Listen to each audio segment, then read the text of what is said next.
tayo mga kasiman. Kamusta?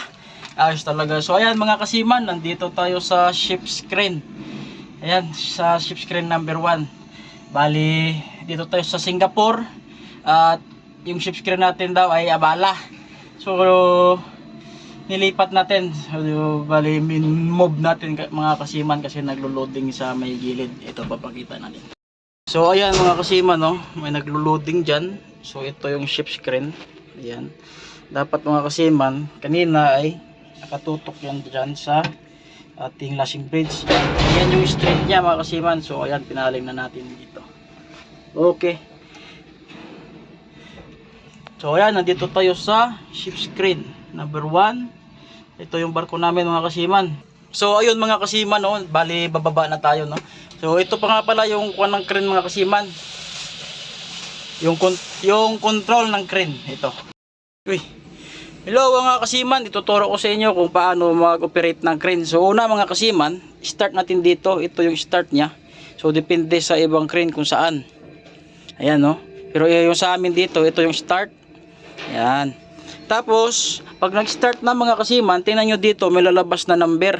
Ayan, ito yung indicator niya. Pag lumabas yung number dyan, pwede na. So ito mga kasiman, no? Ito yung control na ito ay para sa boom. Ito yung boom. Ayan. Ayan, ito yung boom nya.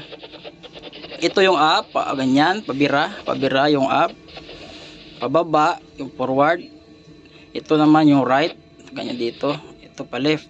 Ayan. So ito yung para sa hook. Yung hook natin na dilaw. Ayan. Yun yung hook. Area and bira. Oh. Dahil meron tayong limit, ito yung limit switch natin. Kailangan may susi tayo na dala. Ayan mga kasiman, no?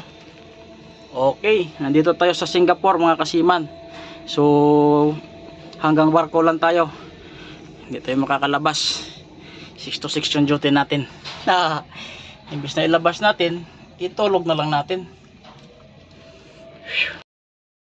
Ito nga pala kasiman, yung mga associate din sa crane, ayan. So alright, so ayan mga kasiman, no? Bali, hanggang dito na lang. And thanks for watching. Bye bye. Bali, please subscribe sa Kasiman, Siman Wa Kwarta. Ayos talaga. Bye bye.